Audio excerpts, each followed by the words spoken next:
facilitate domestic violence groups and yeah, to the people that are taking this thing. Brag, despite all. Good. That's a good break. Congratulations. Thank you. My name is Naomi Joy. I'm gonna do my brag first. I just opened a private practice. So that's my reason for being here, so I can provide services and kind of enhance what I'm doing. Very good. Thank you. I'm Freddie Davis from Baltimore, so we in and out today. I want to learn how to facilitate the class for clients that I serve and my practice that I'm about to do a little more. Congratulations. That's awesome. How old is she? 5. Oh, cool. That's neat. I'm a new grandma. I have a 7-month-old. Oh. So she's my heart. I'm telling you. I looked at her and I did you. I created you because you got some of me in you. My daughter goes, oh, Lord, please, okay. Pay attention to me and not your grandma. Congratulations. Thank You here. Good morning, my name is Jamie Christian. Let's see, my brag is I'm a new grandmother. Congratulations. 2 babies, a 6-month-old grandson and a 4-month-old by 2 different children. Uh-huh. And I hope so. That was a 2-month wait. That's great. And, let's see, I hope to learn as much as I can. I'm a therapist and I want to kind of add this to everything else. Very good. Thank you. My name is Jose Flores. Well, I want to learn how we can help my clients in the best way. Okay. And my colleague, I am a father in That's good, right? Thank you. I'm glad you're here. Cynthia Torres. I'm a case manager at a nonprofit outpatient program. I facilitate parenting classes, but I also want to learn like to facilitate the DV victims, and Batterers. Very good. That's victims is a separate training, as you know. I am Yeah. taking Oh, good. Very good. at the moment. Yeah. Good, because in both you'll learn things to add even to your parenting as well. So, and your brag is I'm a survivor. very good. Congratulations. You're a woman warrior. Terrence Westbrook, I guess Brad, I'm a therapist at this point. Changing careers. Happy with changing careers because in the few years that I've been doing therapy, I've really been enjoying it. And it's really opened up my eyes to the kids that I've seen. And seeing because I took what it caused me to see is a lot of the precursors that come in later on, like being an adult battery. So, like I need to finish off this other aspect of the field. Yeah, very good. Very good. That's one of the things that I'm glad you said that I highly encourage. If you have not had the domestic violence victim advocate training, that you get that because it is the other half that's missing from this. I will cover some of it, but it is a separate training. And if you want the complete domestic violence training, you should have both. So thank you, and I'm glad you're here. I'm Elizabeth Curtis, and I've taken Batterers training for over the years. Started with Jubilee, and then Anderson, and then David, and so I'm excited to be here and learn some new things, some fresh things. Thank you. And keep up with what's going Good. on. My brag is that I wrote the curriculum for anger creating choices. Very good. You know Dr. James Beard? Yes, I'm sure you will. You know him. 5 Ps, right? Yeah. and I've worked with him since 1999. Yeah, he's my dad. He and I are doing we're actually going to be filming it. We do an improv. Some of you, if you've been to any of our conferences, have seen us do it. But we actually have this cinematographer from Avatar and some of the other movies who's going to be filming us. And we're going to be selling it because it is one of the best useful tools in domestic violence that is missing right now. And so we're going to be selling it by the end of this year, hopefully, and then putting it on discs and CDs for you guys to buy with the program to go along with it. He's my brother from another mother. Okay. And he's also the male version of me. I always tell everyone when we get up front, I'll go, he's the male version of me. Yeah, she's the female version. It's very scary when the two of us. But She was on some distinguished Batterers training. Oh, my third grade. Oh, awesome, that's cool. And how old? He's 4 months. 4 months. You know, I always thought it's 6 months, mine's 7 months, 4 months. What were they doing? You know, I go back 9 months. What's the slow period in there apparently? The moms and dads. Thank you for sharing. My name is Ivan. I'm looking forward to learning how I hope the guys get rebound or repair rebound. And I really I've just seen them grow so much already. I wonder what to be a part of that even more. Actually, 2 rides. Can I say 2 rides? Yeah, Absolutely. That's why. Yeah.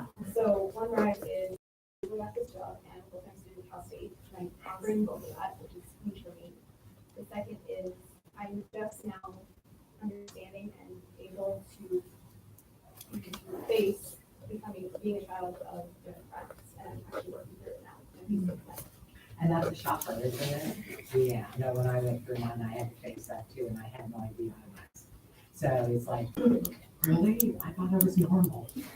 Now I brag I'm not, okay? It's all right, I embraced my abnormalness, okay? But at the beginning, I went, oh, I can't believe, my dad's a minister.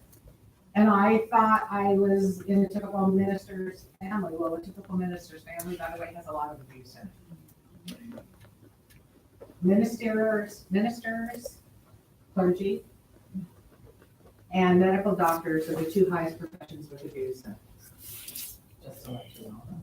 So if you are working with people from clergy families, do not be surprised. My name is Elsa and and two of them are here to, I can sort of have to own together and appreciate this is my first time to do this. And my brain is, I was proud of myself that I was able to keep my PhD, working at the farm and working and then some other using my kids, working full time and finishing my PhD. Congratulations, that's hard. Way to go. I did the same thing. I was a full-time mom, single mom, full-time job, and full-time doctorate student. One of the things I'm going to be teaching you is one of the best tools ever to help you do all of those kinds of things if you have a goal that you want to do. When I got my doctorate the first time, when I went to get my doctorate, I was a CD student. When I went to respiratory therapy, by the way, the only reason I did respiratory therapy was to date doctors. I had no idea. I wanted to date a doctor, and I did not want to be a nurse. So I thought, okay, I'll be a respiratory therapist. I'll still be in a hospital, okay? So I did that for 6 to 7 years, as I said, and decided after the first year of being there that I did not want to date doctors after I found out what they were like. And so when I married my husband, I quit working when I got pregnant because I wanted to be a full-time mom. And we both had very, very good incomes. So I did that for a while. But when I went back to school, because to get your doctorate, you have to make all A's and only 1 B. You can't make anything but all A's and 1 B. And I went, I'm a CD student. How am I going to do that? Well, when I teach you the tool for that, I did that. I went through, got my first doctorate, and it went, this is easy. Getting your doctorate was hard. I mean, it was difficult because I was working full time, had a child, so we studied together and we had competitions as to who was getting the best grades. So I made a game out of it for myself. But I got it, and when I was done, I went, this is easy. So I went back and got another one. And then I went because I trained ministers who don't want to listen to you because they don't think if you don't have a degree that matches theirs, you don't know what you're talking about. So I went back and got my doctorate of divinity. So now when I train ministers, I have a higher degree than they do, and so they don't question me anymore, okay? I'll go, prove that one, buddy. I have a doctorate in this, okay? And I actually studied with the 3rd leading theologian in our country, which was amazing and awesome. So you could do whatever you want to do. you set your goals and you can reach it if you want to reach it. Some of you may not be as crazy as me, but I love to marry people. That's one of my favorites. Any of you getting married, come here. I love marrying people, okay? I do marry people too. That's not as much fun. Marrying is a lot more fun. So I'm glad. That's awesome. That's good work, hard work, and you should be extremely proud of that. Thank you for sharing. A lot to come up with, follow-up, doctorate. I got my bachelor's. Good, that's excellent. But my name's Matt. I do counseling with through an internship program from Laverne at patient counseling, and I just want to be more effective. That's it. Like I've been doing it for almost 2 years, and I love it. I never would have thought I would because I don't know, batteries and Yeah. want to go a different direction. But it's rewarding to see when they're actually applying what they learned and changing like from when they started.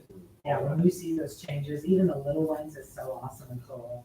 Acacia Counseling is that Elmont? Is that in Elmont? Monty and Glendora. Yeah, okay. I trained their entire staff years ago. Yeah, and I was Yeah. looking for somebody and to get certified, and there's another one. And anyways, I told him about you. He's like, yeah, she's legit, so definitely go with her. Yeah, the other one that you're talking about, you have to be very careful with because they're not recognized in a lot of the counties and you cannot use their material. And a lot of the counties and a lot of the courthouses will not allow you to use their material in their courthouse. So you want to really make sure that when you get the trainings, that whoever you're getting them from is recognized. Because otherwise you can't do the work that you want to do and be allowed to work in that county or in that courthouse. Thank you. Hi, I'm Nicole Allen. I'm a certified AOD counselor. I hope to, be effective and make an impact in my community. And also, my brag is I have 7 years training service. Very good. Congratulations. Absolutely. I'm a firm believer in one day at a time. Okay, because I was married to an alcoholic and Al-Anon was a very big part of saving my life at the time as well.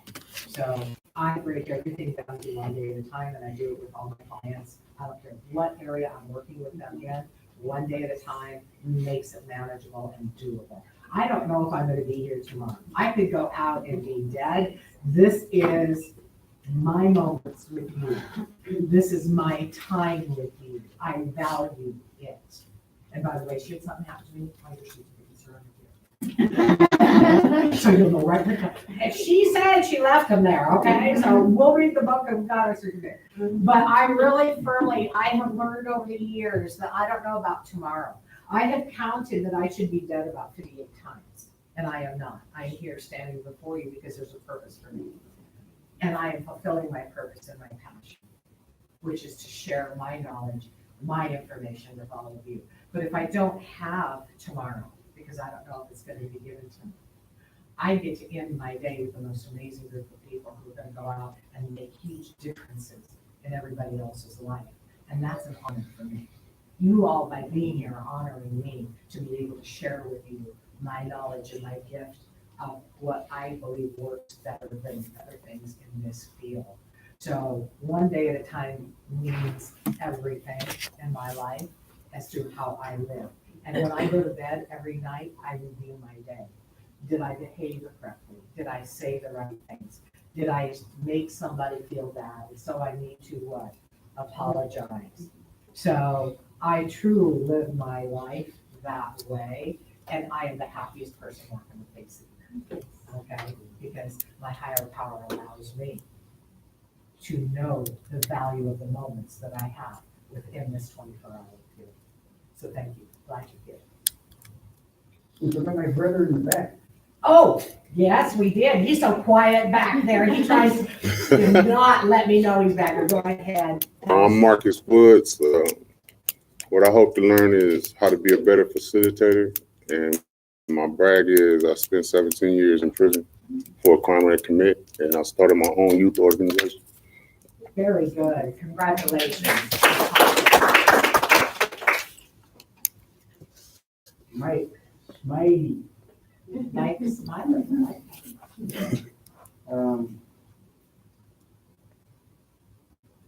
I retired from parole. I continue working. I just have a need to, I guess, pay back. What pro office were you In River State in? Okay, Youth Authority. you did that. Okay. And they shut it down by Schwarzenegger when he was president in 705. Yeah. Anyway, they put it together with the Department of Corrections. Anyway, yeah. And, what I want to learn is how to do more effectively with people. I want to continue working. I should have retired, well, like people my age usually do retire, but when they tell me, should you be retired? No, who says, right? That's your opinion. Yeah, I keep saying I'm gonna retire. I've been trying to retire for 7 years and I haven't been doing it so well. One of these days, I always say, my daughter, she goes, I know, Mom, when you're dead, you'll retire. I go, no, I'm still working after that, okay? I got things yet to do in the afterlife. So thank you, I'm glad you're here. Good meeting you guys. I'm here to, doing my internship at a facility, that wants to learn how to facilitate the class because she wants me to start doing Spanish games for them. And, my brag is the first one from my family to get my master's degree, and to actually go to college. Excellent, congratulations, that's a very big pride. Yeah, that's important. My name is Zeke Mosley, so for Ezekiel. Well, I took this class because I want to start working with men's challenges and stuff, and open up ministries and open up private practice. And my brag is I bought a new house, and I finished school for MFT, so I'm waiting on my social intern. Excellent, excellent. Congratulations, a new house, new job, new career, everything. Transitioning. Yeah. Transitioning from one career to another. Yeah, that's awesome. Thank you all for sharing parts of who you are with me. That's really important to me, so I get a little visual into who you are. I want to reiterate for all the therapists and social workers in here, please take off those hats. This is not therapy, and it is not designed to be therapy. This is straightforward cognitive behavior, psychoeducational. So we don't do therapy in here. Therapy has been proven to not work with abusers. Okay, you have to get through the 52 weeks, then they can go to therapy after that, but you have to break through all the BS first and get them to take accountability and responsibility. My brag is this. Because I'm old and I've been doing this for such a long time, I was given over 36 years opportunity to help others people. That is my life. I have been honored and privileged that people have come to me for that. People have trusted me with their trauma, with themselves, to be able to say, here, I will be your strength while you're finding your own. I will be your life coach while you need me, but also smart enough to know when I need to what? Separate. Yes, back out. And so my brag is I have been given this wonderful gift to do the work I do. The other brag that I do have to share with you, though, because it's going to come up in my story, is that the President of the United States gave me an award for all the work I do in domestic violence. I did not go to receive it. It was actually mailed to me because I was speaking at a conference at the same time. And I felt it was much more important than getting a dust collector from the president. So they mailed it to me. Okay, I chose the conference over him. It's still nice to be acknowledged for the work that you do. When we are doing rewarded in different ways, to me, the biggest reward is when I've done working with somebody and they come back to me and say, because of you, I changed. Because you said this or you did this, my life is better and I can't thank you. There's nothing better than that in this work that we do. Or to have some victim come to you and say, because you made sure I was okay and safe, I'm alive. I don't know if I would be if it wasn't for you. So the work that we have chosen, and the reasons that you are here, do not take lightly, because you are saving lives and you are holding perpetrators and murderers accountable for what they do. You are working with murderers.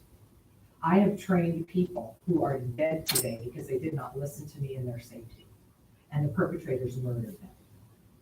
So when I tell you to take this seriously, okay?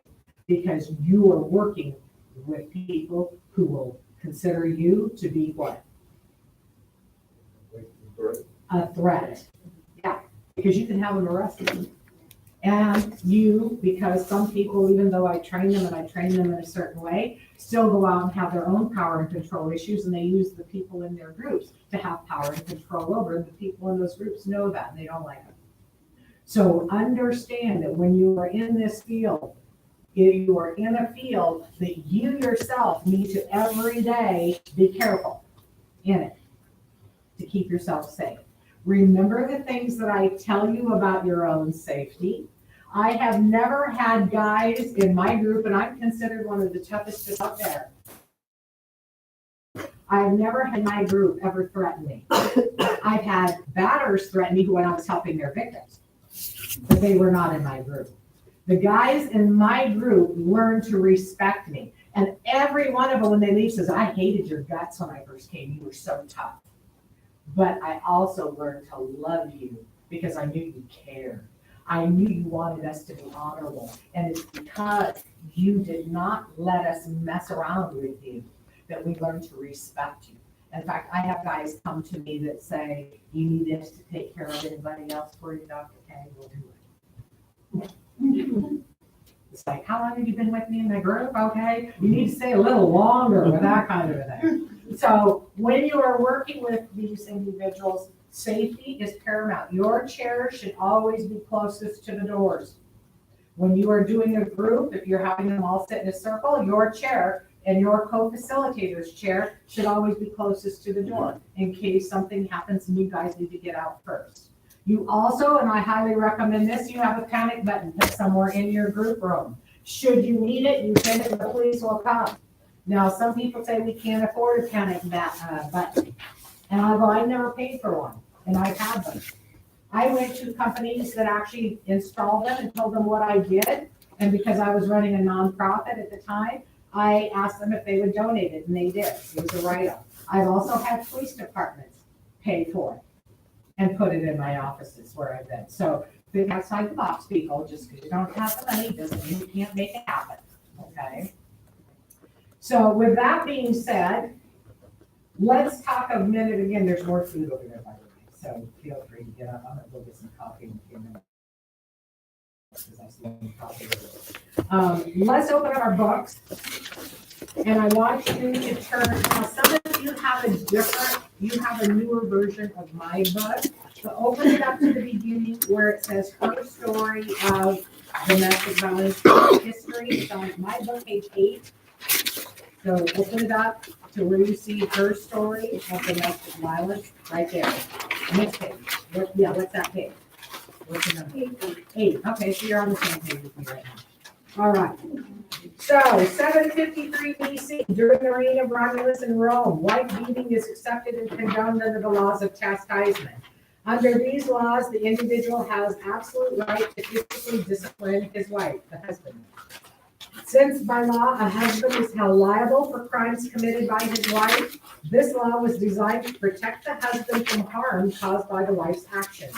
These laws permit the husband to beat his wife with a rod or switch as long as its circumference is no greater than the girth of the base of the man's right thumb, hence the rule of thumb. The tradition of these laws is perpetuated in English common law and throughout most of Europe. Did you all know that's where that statement, the rule of thumb, came from? Yes. Yes. Please educate people when you hear them say that. Do you know where that came from? I had no idea before I started researching all of this stuff years ago that that's where I hear people say that all the rule of thumb is. It's like, really? No, okay. Also, English common law is the same laws that what? Came our direction. So these same laws came to the United States. Go down 2 boxes, C 300 AD. The church fathers reestablished what? What does reestablish mean?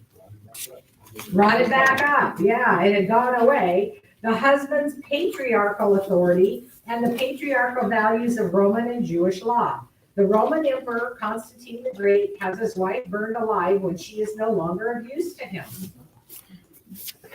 All right, let's go down to 1427. Bernard of Siena suggests that his male parishioners exercise a little restraint and treat their wives with as much mercy as they would their what? So who is getting treated better than the wives? You betcha. I want you to stop. It is that same way today in our society here. How many shelters for animals do we have in the United States? Over 4,000. You go to jail quicker for harming animals. Yes, you do. Shelters for women and children are under 1,200 in our country. People in our country still value animals higher than people. Domestic violence, and please write this down. Domestic violence is the only crime. Domestic violence is the only crime where a victim has to prove they're a victim.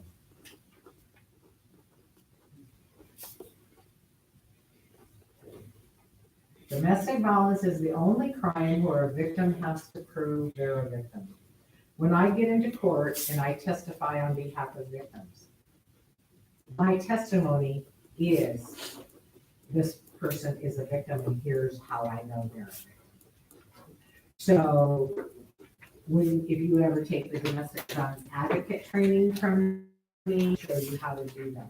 But because it is the only crime where a victim has to prove they're a victim, we saw that blatantly played out, did we not? Just a short few weeks ago with Dr. Ford. They were asking her to prove that she was what? Sexually assaulted.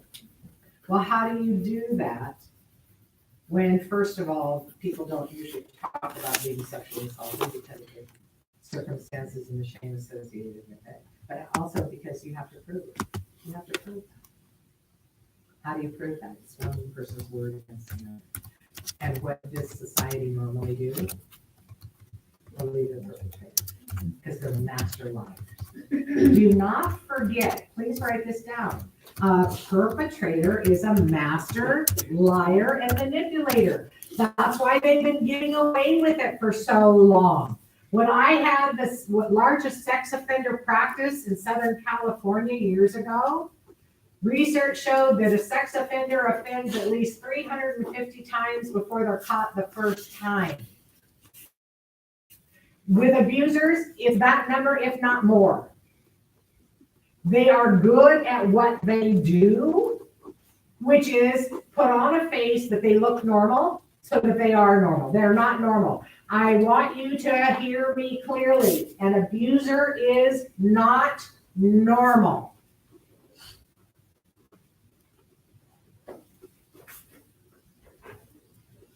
I'm going to be showing you the 3 different types of abuse in this training. But do not think that they are normal. If you start thinking they are normal, you will not be doing what you need to be doing, which is watching for your own safety, watching and holding them or this poor woman. You're a perpetrator, you're a perpetrator, you're a perpetrator. And until you change that, you're a perpetrator. Make sense? This is where accountability, responsibility comes into play. Yeah. Can I share something? Yeah. So she shared that she lived a domestic. So I saw the cycle of domestic violence when I was growing up. And I saw how my dad abused my mom, and he was also an alcoholic. So me watching this, and I can honestly say, I was a perpetrator in my relationship. That happens, that's quite common. When I take a family genealogy, I'll show how that happens. People can start out victims, but they have a choice that they make to be what I call a flipper. Right. And they will flip to the other side because you only know one or two sides. And if you choose not one to be victimized, then the only other one you know is But perpetrator. then I ended up in As a victim, after Because what did you know the most? what my mom, Right, you married your mom. And I'll be talking about that. Thank you for sharing that. A lot of times also, by the way, since it's come up, and I'll share this right now, if you're working with women's groups, most of the women in your group are not perpetrators. They're victims who fought back and got arrested for trying to save their life. Again, if you're a victim and you're in that relationship and you're being attacked all the time, by the way, if the laws were the way they are now, when I was a victim, I'd be in prison. Because I took a knife to his neck and I told him I was gonna slit him from ear to ear. And I actually drew blood on his neck. I would have been arrested for what? Attempted murder. Okay, fortunately for me, back then the laws were not what they are right now, okay? So I'm still here before you. But the laws aren't always correct, because a victim will always fight back when her life is in danger. That's what we are innately born to do, and yet you get arrested for it. So most of you who work with the women, research shows 2% are perpetrators, the rest are flippers. They were trying to save them and they attacked in order to protect themselves. And Dr. Mathis, you mentioned 4,000 shelters for animals. What did you say for women? Under 1,200 for women and kids. Okay, so let's go down to 1400s. can I just share something Yeah. about the animal thing real quick? The perpetrators are horrified when somebody talks about hurting an Right, animal. right. I mean, they're horrified. But they will beat their wife Right. unmercifully. Right. Or they're horrified, I've seen in my group that somebody's hurt a child, and yet they can hurt their children, and that's different because it's them kind of thing, absolutely. That's one of the things you're gonna see is this, you did what? I'm better than you in group, because I didn't do that. Never mind, I did what I did, but I'm still better than you. So there's a hierarchy in group. The other thing that I want you to hear is if you go out and you go next door to your neighbor's house and you beat that wife up over there, you will get arrested as a felony charge against you. If you beat your own wife up, it is a misdemeanor. That law has been in place. I've written 9 to 10 laws in California on domestic violence. That law was reversed. We had that taken away years ago, and the fathers' rights group came in and paid off the politicians and had to put that in. There are 2 fathers' rights groups in our country. One are the good guys, and the other is this really, really misogynistic, hateful, hate women group. And I'm confronted with them all the time. I get hate mail from them all the time. All right, so let's go down to 1400s, right above 1427, 2 boxes up. The Christian church vacillates between support of wife beating and encouraging husbands to be more compassionate and using moderation in their punishment. Not stopping it, just using moderation, okay? A medieval Christian scholar, Friar Cherubim of Siena, writes rules of marriage in support of wife beating. So let's go to the next page, 1866. The American Society for the Prevention of Cruelty of Animals is formed. It predates the founding of the Society of Prevention of Cruelty to Children. A Establishments Act came about. But there was a case that instigated that. Anybody hear the story? Little girl named Mary Ellen. Mary Ellen was a little girl that was in a family, and I can't remember if there's 3 or 4 other kids. But the neighbors had been in about 2 weeks, and they saw all the other kids, and so they wanted to happen to reach up and ask for a wellness check on Mary Ellen.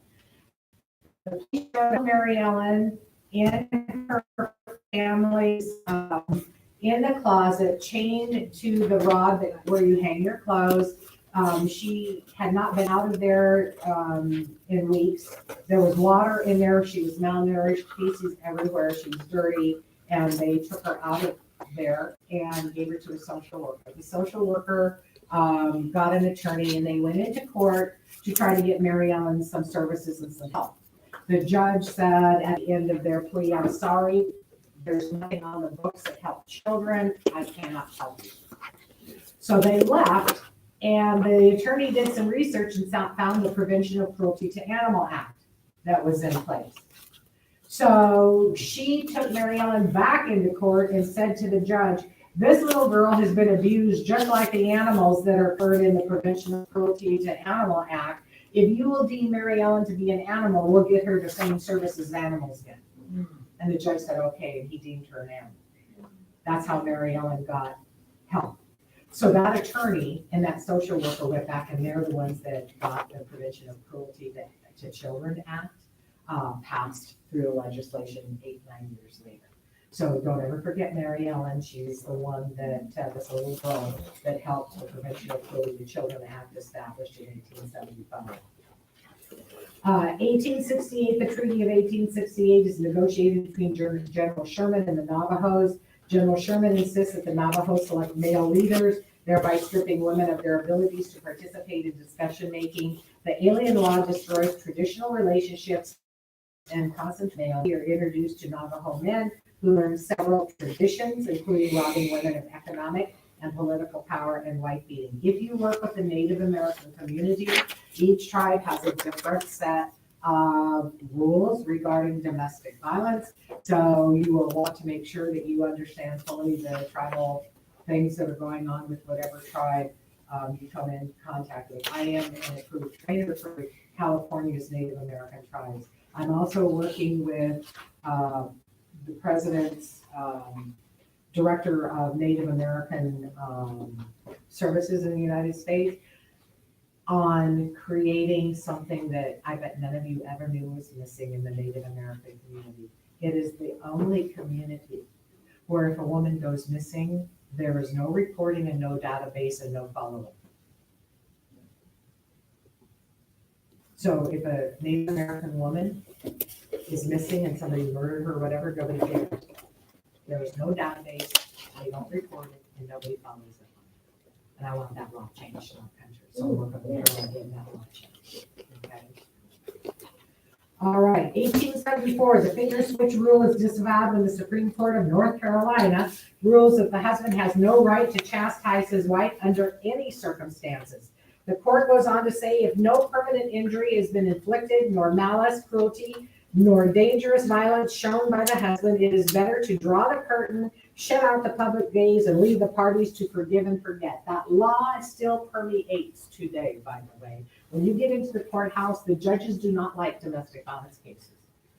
They don't want to deal with them. They want the people to go away, work it out with a mediator or whatever, and come back and get off of his docket or her docket.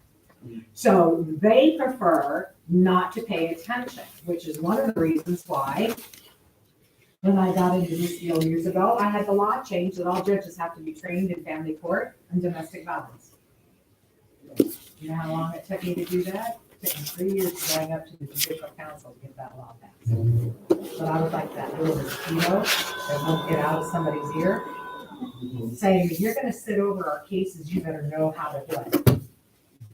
How to judge it? Yeah, you don't have a clue as to what a victim is or a perpetrator is. So I used to train all the judges in California until a judge came along and said, we want a judge to train us. So the judge now trains them. They don't have a 40-hour training, they have an 8-hour training. It's better than none.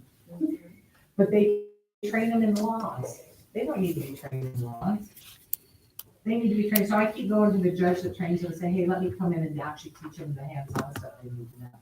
Hasn't happened. Still working on it. All right.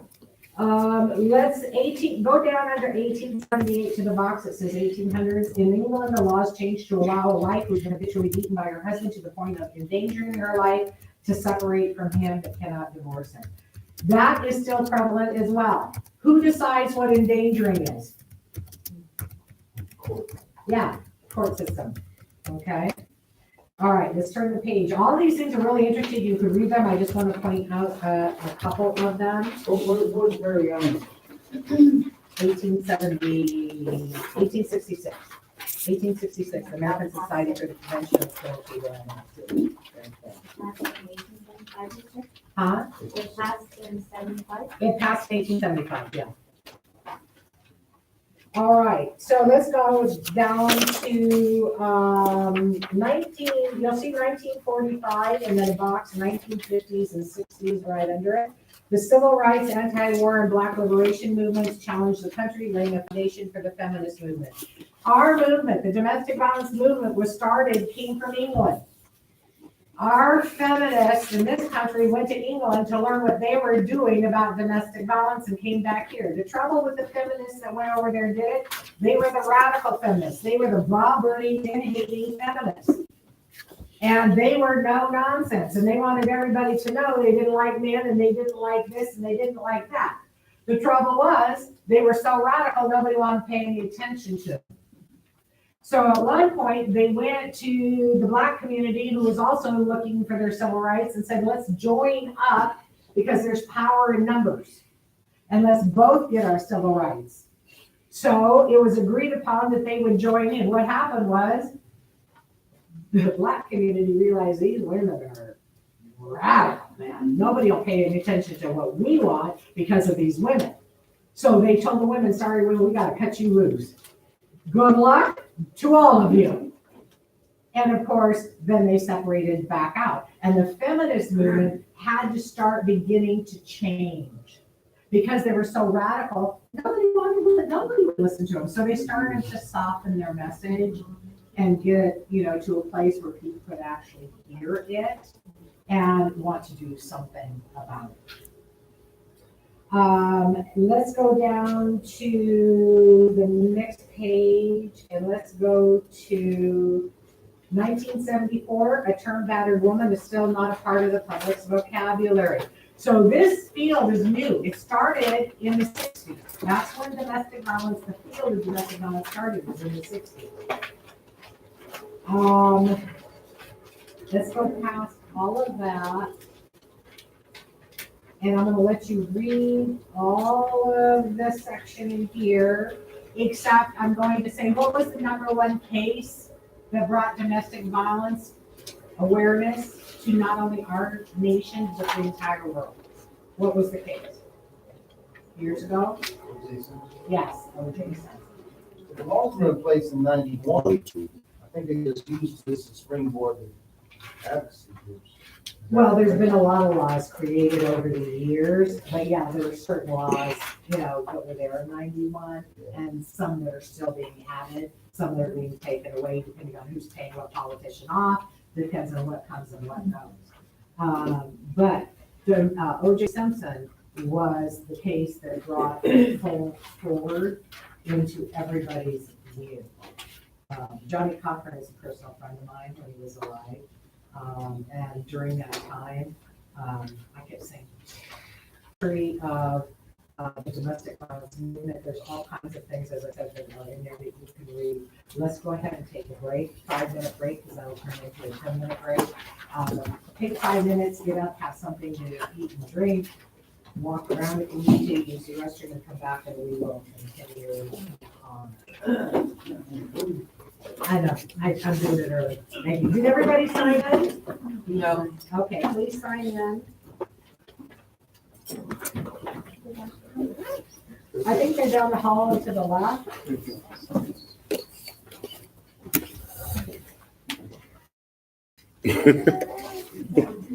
She thought it was a domestic violence situation going on. It's my sister, so I can use it. 17 years. So, I was a kid. You in a juvenile? You went in a juvenile? Juvenile. I went in 17 and got out when I was 34. Yeah, I had 21 kids. We should sit down and talk, OG. Yeah, I did. Grew up in Pomona. Yeah. A case from the 80s, back when the dope game was big. I'm going.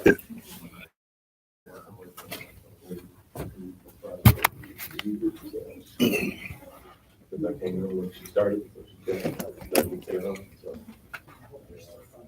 started working out here. So this came up with, where,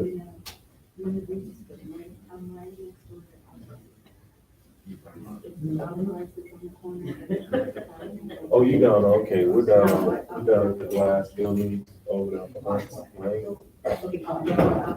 Yeah, I'm down there to see what the freeway. I have, I don't, I'm sorry, I have no idea. Probably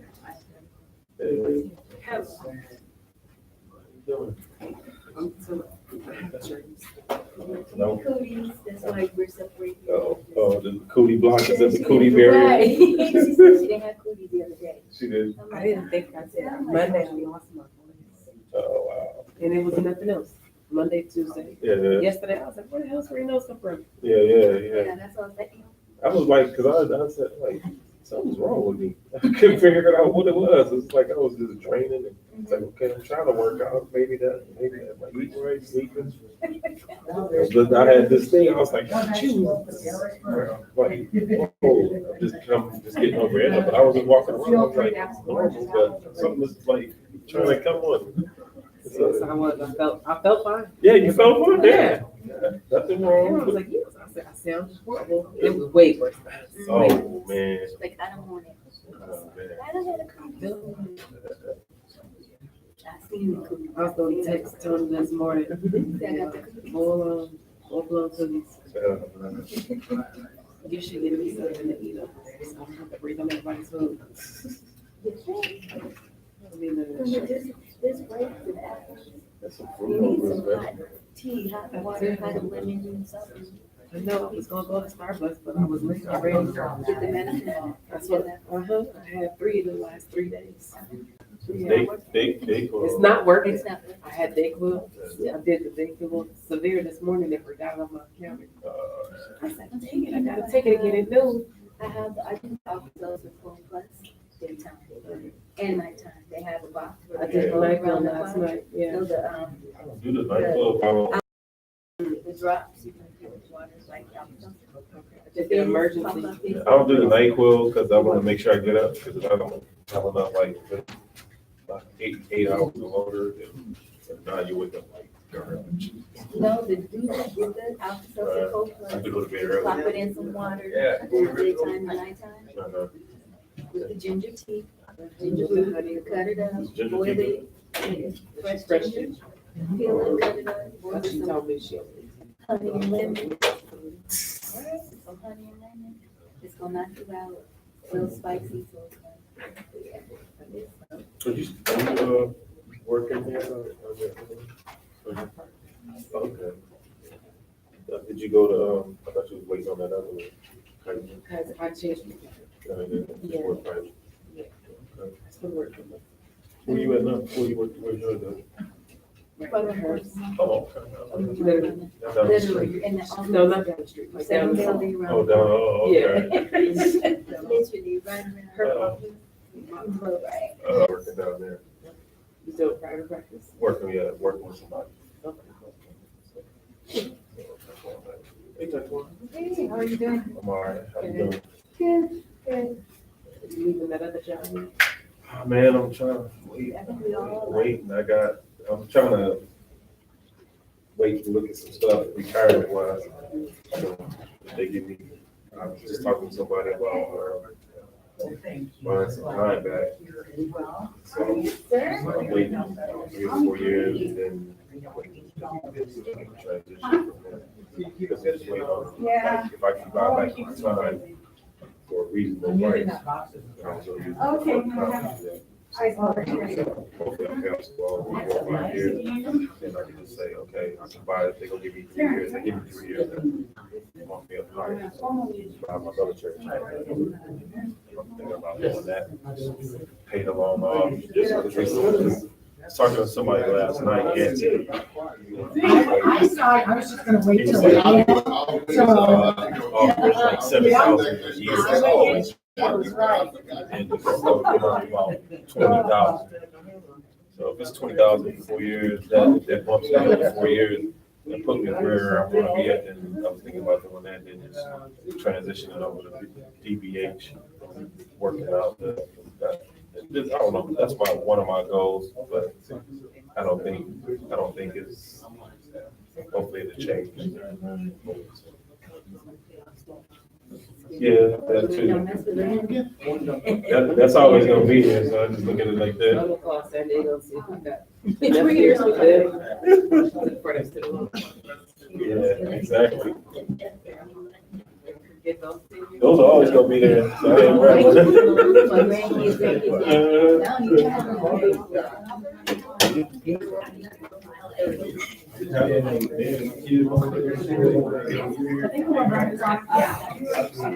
It's the next hallway. Yeah, when she go out that way, it's the next, very next hallway.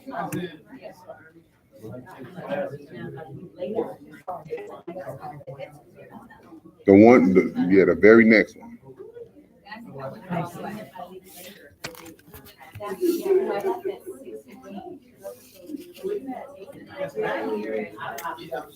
Watching myself in this training.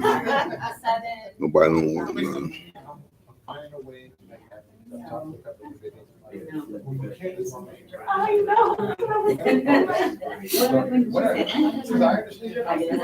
Can't eat too much.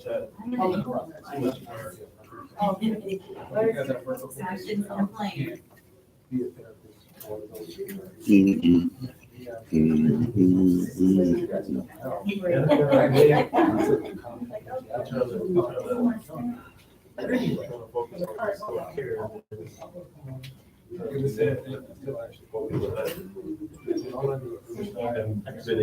it all year.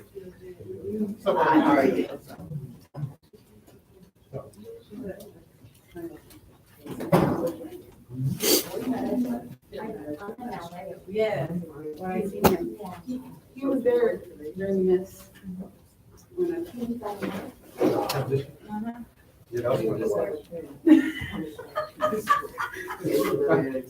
Yeah, that was.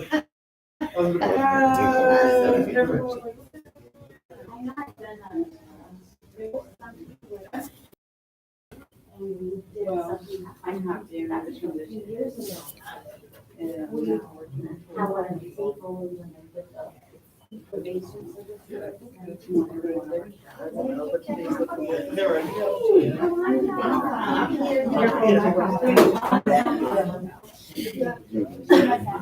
Yes. It's hard to.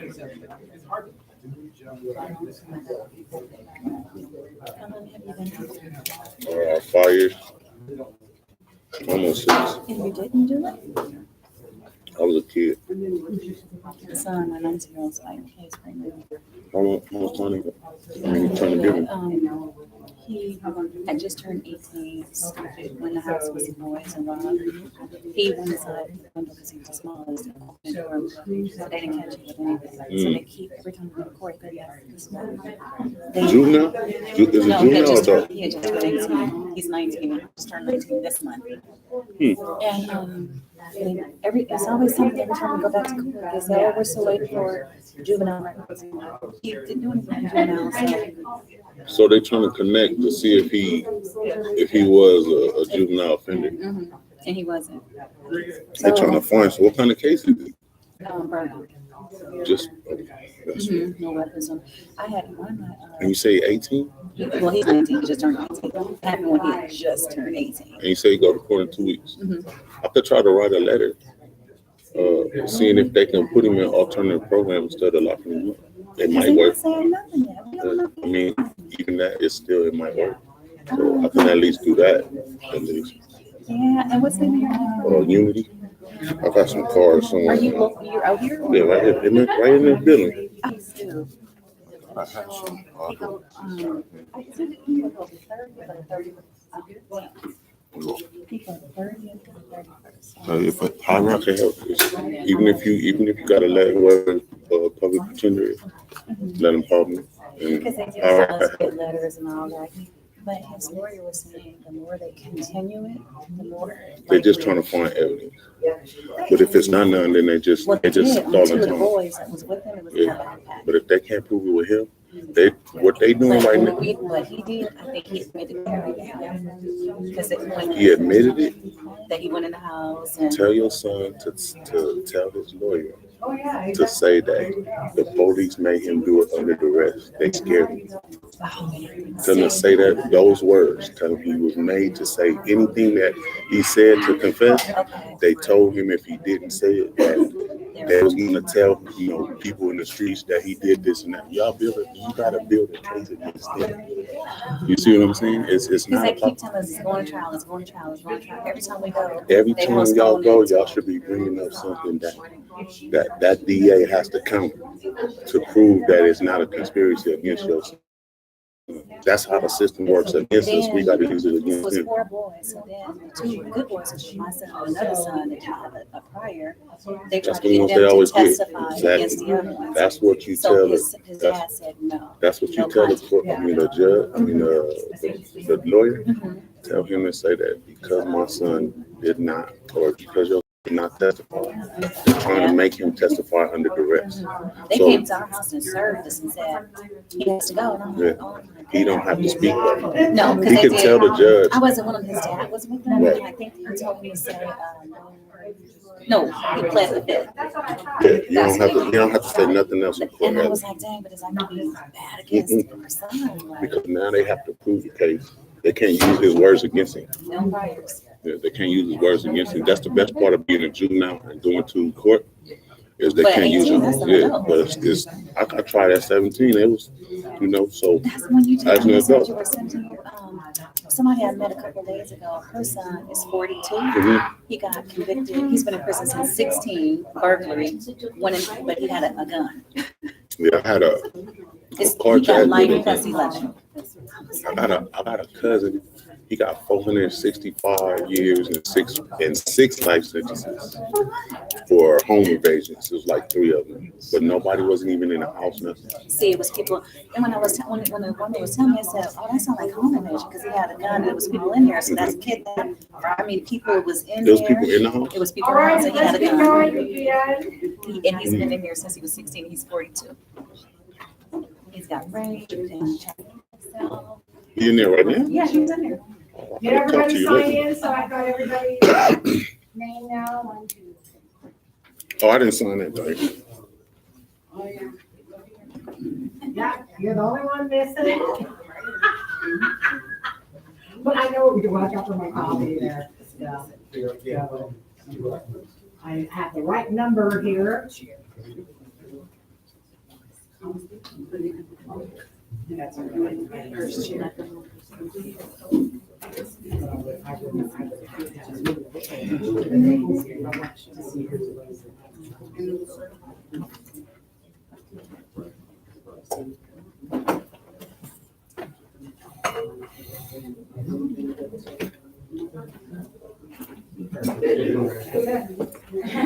All right. Okay, so we're gonna get right into other things that I want you to know. I'm gonna use the whiteboard over here. In the cycle of violence, and this is called the cycle of violence, there are 3 stages. Stage 1, stage 2, and stage 3. Stage 1 is tension rising. That is when the victim or victims will say they are walking on eggshells. They know something's gonna happen. They just don't know when or what is going to happen. The reason that this is called tension rising is because something the batterer is doing. The batterer is ruminating. What is ruminating?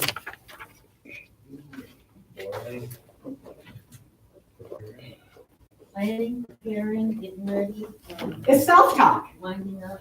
Yeah, it is self-talk. And with a batterer, it is negative self-talk.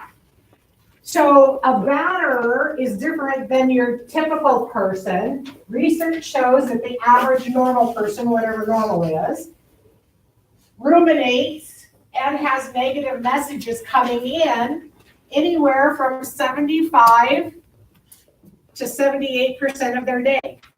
That's why I can't watch the news but once a day, man. And then with Trump speaking, I really have to cut it down even more. Malignant narcissist, y'all know what a malignant narcissist is? Well, we're watching one in action, okay? So, normal people, 75 to 78% negative messages. We are ruminating as well. We have mommy up here, we have daddy up here, we have our pastor up here, we have other people up here that are giving us negative messages, and we are adding our own to it, but with a batter.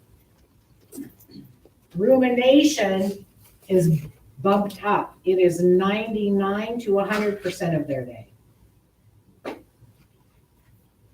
So from the morning time they get up in the morning until the time they go to bed at night, they are already what? Yeah, negative stuff. They'll get up in the morning and go, oh crap, I have to go into this job. I hate the job, but I have to because I got a wife and kids. She isn't working. She's sitting at home playing with the kids. She has no idea how I work my rear end off for her. And all she has to do is sit around and eat bonbons and play with the kids all day. And then when I get home at night, I know my meal isn't going to be taken care of. I know the house is going to be messy. I know there's going to be something I'm going to have to take care of because she's lazy. We all know she's lazy. Then I have to go into this job. And guess what? The job, I don't like the job at all either. The job sucks. I've got a coworker who got a raise, didn't get it, and I should have. I've been here longer and I'm better at it. I got these other people with attitude, man. You won't believe the attitude I get when I go into work. They all are out to get me.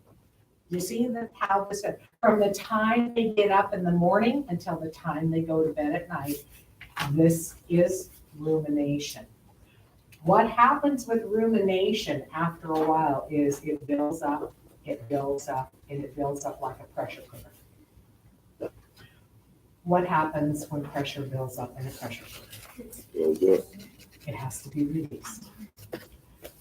They then release it down here. Now, before you write this, anything down, rumination causes a step before this. This event is always, hear me, always purposely plotted and planned. So it's purposeful.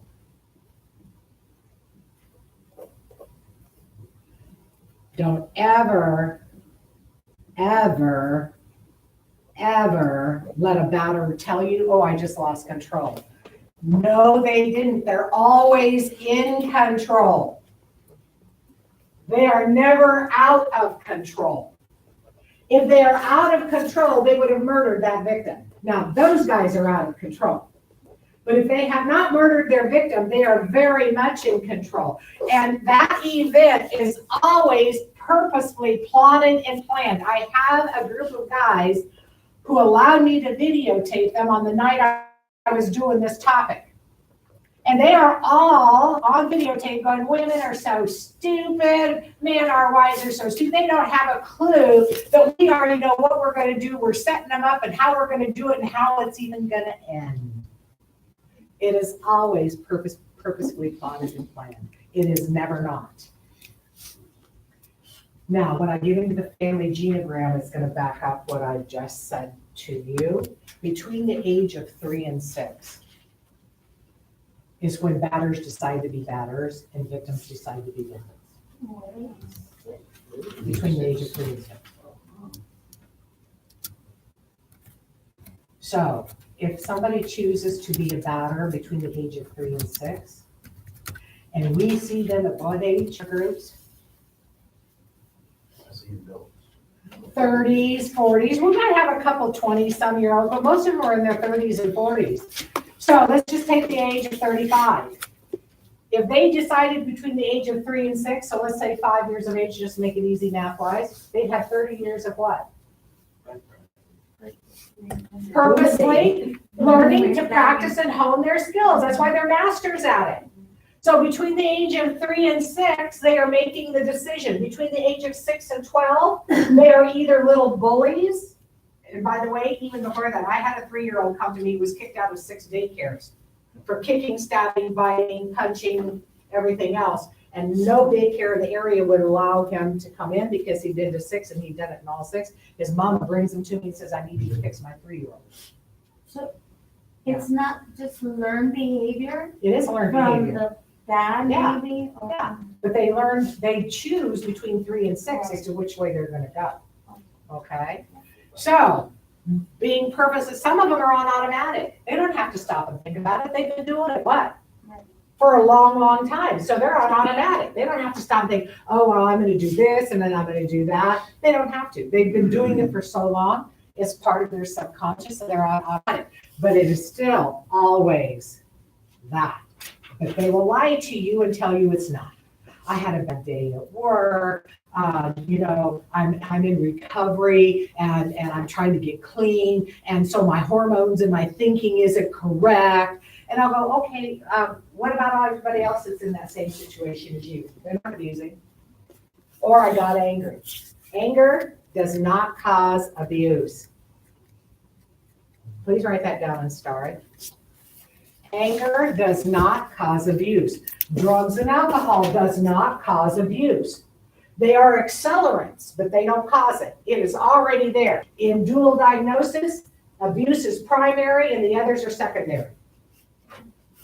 So when I have a guy come in and talk to me and say, well, I'm in recovery and I'm not thinking, well, you might not be thinking correctly, but that has nothing to do with this. Abuse is a learned attitude, behavior, and belief that they have learned from inside the womb on up. And I'll be talking about inside the womb and learning it there. Yeah. You started to mention some of the age breakdown. Talking about 3 to 6, and you're going to mention something about 6 to 12. 6 to 12 if they were little bullies. And then from 12 to 18, thank you for keeping me on track because my mind heads off. 12 to 18, they are dating violence. That's when dating violence comes in. And then 18 to 24, 25 is when what? Relationship in college. That's when the relationship stuff, abuse, is also perpetrated. And then after college, they are now what? Family violence. And they're all created families.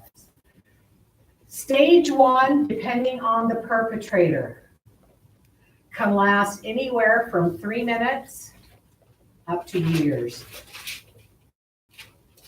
Now, I have a lot of victims that come to me that have been in this stage for years and it drives them crazy. They can't stand it. So they will actually do something to cause the perpetrator to move into this because this is crazy making for them. I also have had clients, I had one lady in particular who came to me, her husband beat her up every 10 years. That was his cycle, just every 10 years. And she was 70 and had married him at 15. So how many years had she been? And she goes, I don't even think I'm supposed to be here to see. I don't think I'm an abused victim because he only does it every 10 years. One time is what? Not acceptable. So this can last anywhere from 3 minutes up to years, depending on the abuser. Stage 2 is an event. This event can last from 3 seconds up to years. I had one of my clients that finally got to me, whose husband locked her up in their apartment every day for 3 years. Would not let her out. They had a 6-year-old son. So first day of school, she convinced her husband to allow her to walk her son to school down the block. So he said, yes, but you go back. He had cameras and stuff in the house watching. And he told her, yes, but you go right back to the apartment because I'm going to be watching you. So when she walked out, she went straight to the police department. They brought her to me. I was running a domestic violence program at the time. They brought her to me. She got into our shelter and a judge gave him visitation and he murdered her. And then he tried to murder the little boy, but was not successful because my child advocate was there to save the little boy. And then he took the knife and he killed himself, all in front of the little boy. So when I tell you these people are not normal and they do not think normal, please hear me clearly. Do you train the judges? Huh? Do you train the judges? I used to. I don't anymore. They won't allow me anymore. They have a judge now who does. Who's a friend of mine. But he doesn't. He teaches them on laws, not this stuff, and they need this stuff. This is what they really need. Okay, that's why I go in for expert testimony. Attorneys will hire me so I can go in and train the judge on this stuff in the courtroom while I'm testifying on behalf of the victim. So stage 2, depending again on the perpetrator, can be anywhere from 3 seconds, which is what, just a hit, to holding them hostage or kidnapping them, etc. I also had another client whose husband got mad at her one weekend and he hog-tied her. Had 3 little kids, tied her up, put cloth in her mouth and put a tape, and he made the children stand there and watch him beat her with the baseball bat. He then, not knowing whether she was alive or dead, took the kids, walked out the door, went over to his father's house to drop them off to babysit so he could go out and play soccer with the guys.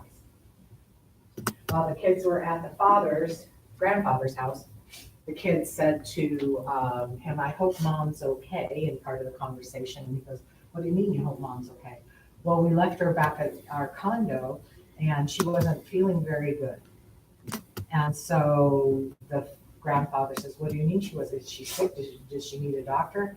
And the little girl started crying and she says, "No, I think she's dead." So the grandpa took the kids, went back over, opened up the door, he had a key to the place, and found her unconscious in a pool of blood, called the paramedics, and she died 15 minutes later. So perpetrators, and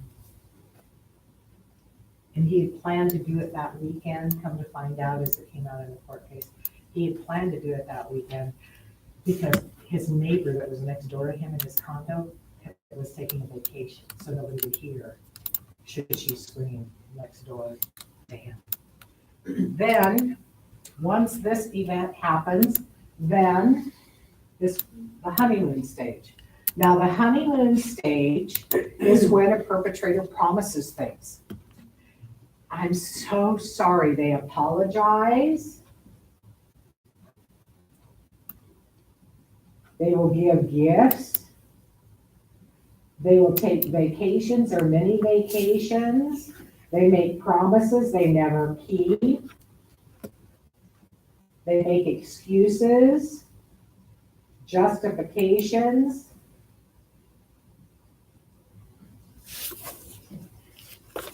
And they will minimize what they have done. Yes. In that stage, isn't it true that they never say sorry for what they've done? They say sorry that you did this, sorry. No, some of them will say, "I'm sorry, I shouldn't have done that. I had a hard day at work," or some of them will do that. They're all lying, but that's what they will do. So the apologies can come in all different kinds of ways. A lot of times they will blame and justify that, "Well, if you hadn't done that, I wouldn't have had to have done what I did." There's that as well. But always they are going to do this. Along with any other tool and technique, they will always minimize. Now, this is what it's going to look like. After an event happens, how is the victim? How is the victim responding after an event happens? Angry? Frustration? Yeah, the victim. We're talking about scared. How else? Remorseful, sometimes. Sometimes remorseful. I love it when I have a victim who is angry afterwards, because I can work with her. Sometimes they feel guilty. Guilty, yeah, because he'll say you caused it, right? What happens usually after an event is if she is angry, or if it's a male victim, he is angry. By the way, male victims and female victims, exactly the same, except for one thing. There's more shame with a male victim than there is a female victim. But the responses and our treatment and our working with them is very, very similar. Gender difference, obviously, but there's more shame. And I have, by the way, when I have to go into court to prove a man is a victim, oh, wow, it's doubly hard for me to prove that he's a victim. I'm in court with 2 males right now, proving that they're a victim of domestic violence. And I'm telling you, it's really tough. But if she's angry afterwards, or he's angry, that's when they'll say, "I'm leaving you. I can't do this anymore. I've had enough of you. You keep doing this and you keep promising me I'm going to leave you." Please, if you're working with victims, tell them never, ever, ever, ever threaten to leave. And I'm going to explain that in a minute. That if they are going to leave, you're going to help them with a safety plan in leaving, but they're never to threaten it, because that is the most lethal time for them. He will murder them. And I'll explain that in a second too. So he sees an angry, upset, whatever person that he knows might leave him. So he's going to lie and promise everything under the sun to keep that victim. Okay? So what she thinks now is the nice guy coming back into her life that she got into a relationship with. Now he's turning back into that instead of the guy who just did this. So she goes, oh, he does love me. Oh, he is sorry. Oh, this. And she starts what? Justifying everything. So she thinks it's a honeymoon because he's nice. This is not a honeymoon. This is when the predator is at his most predatorial state because he is grooming her to stay. Now you see, I don't call them batterers. They are predators. They behave like every other predator out there. A lot of similarities between them and a sexual predator. So the predator is grooming that victim to stay. So he will promise anything and everything. Oh, I'll get into recovery. Oh, I'll do this and that. If his lips are moving, he's what? Right. Yeah. And not only to us, but to her as well. Only difference is we have more education than she does on who this guy is. Okay? So she believes him because she wants to believe him. She has to believe him to stay in her fantasy of living with him. And she is in a fantasy when she's living in this kind of a relationship. She is not in a reality like we are in a reality. She's in a fantasy. When I'm working with victims, I'm breaking through that fantasy every day that I work with them because they live in fantasy land. I did for years, yeah. What is the definition of domestic violence, like abuse? It's only physical We'll abuse? get to the definitions. Okay, they're in the book. I just haven't gotten there yet. Okay.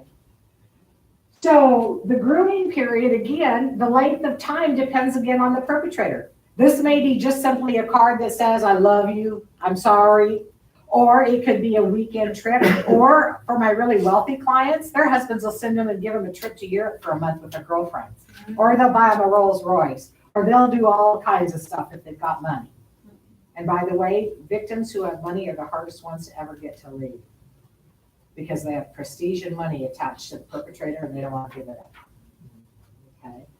So the grooming is what happens here. Now, I told you that the biggest threat to one's life is right after what? The event, if they threaten to leave. The reason for that is the biggest fear a batterer has is fear of abandonment. That's his biggest fear, or hers. Who abandoned them?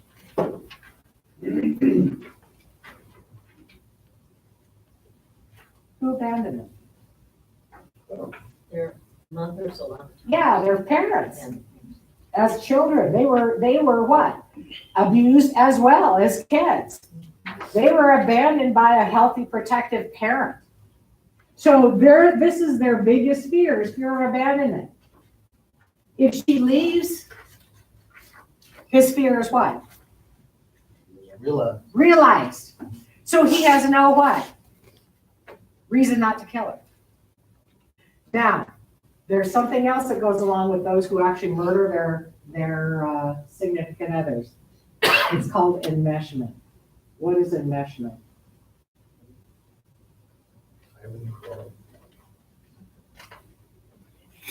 Highly involved in.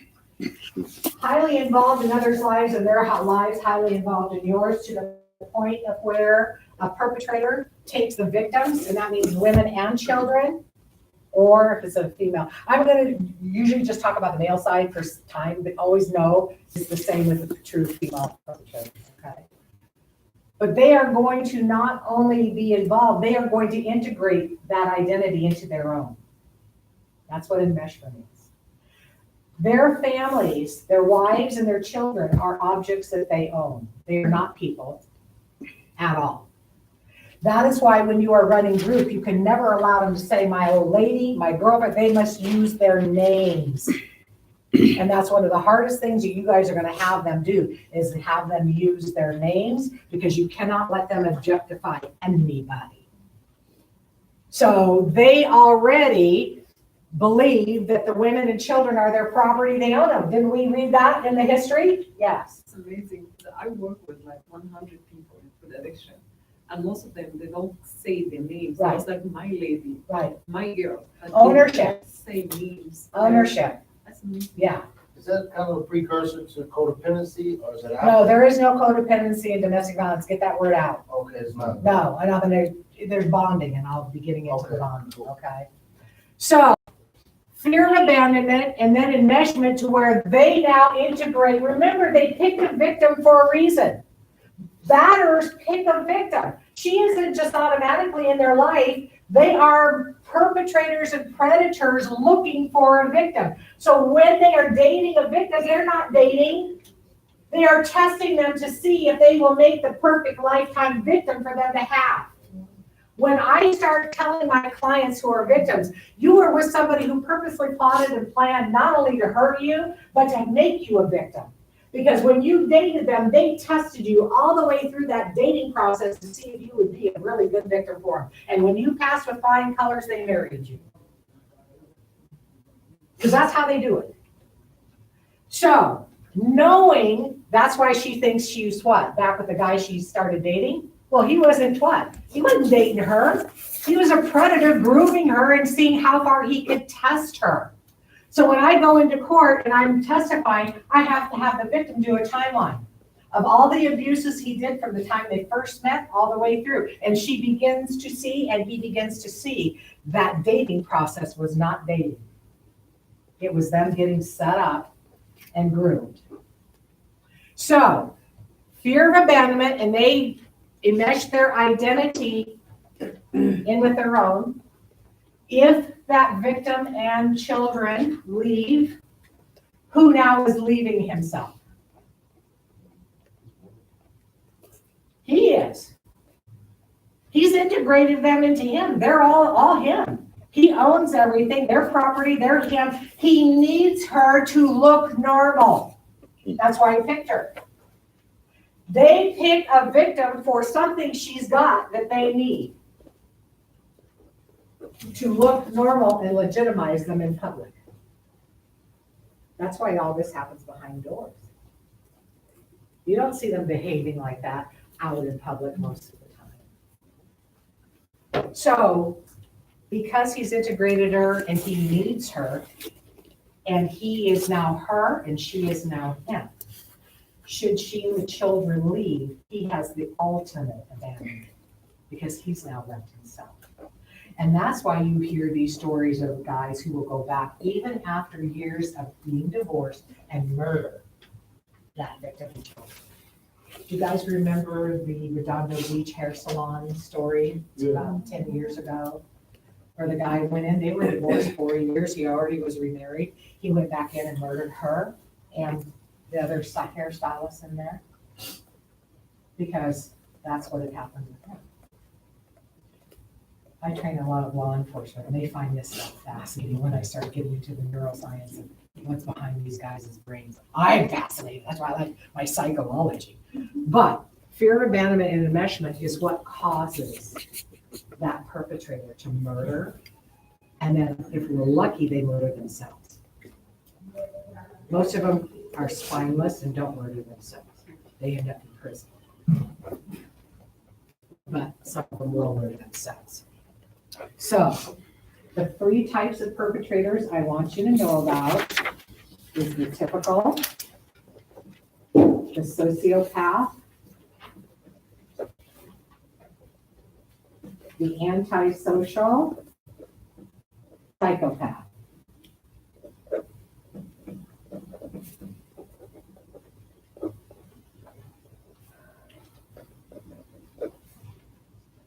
Every one of these has commonalities. 1, narcissism. What else do they have in common?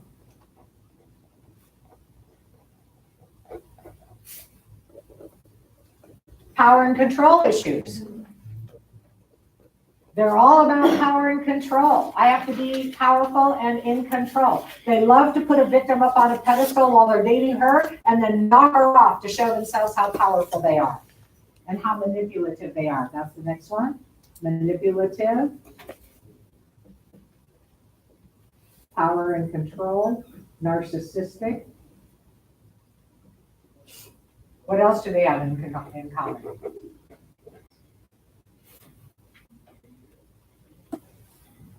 Sometimes how they educate. They can be. Education goes up and down, just depends on the perpetrator. Batterers. Yes, thank you. What else?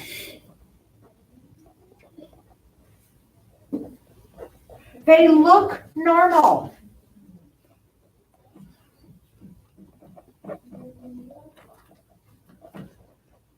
Don't ever judge anybody by the way they look. Most people who murder and kill don't look bad. In fact, some of them are really good looking.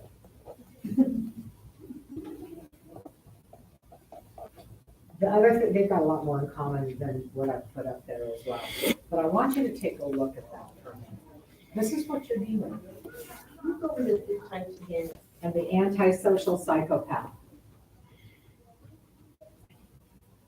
Now, you are dealing with somebody who was purposely plotting and planning what?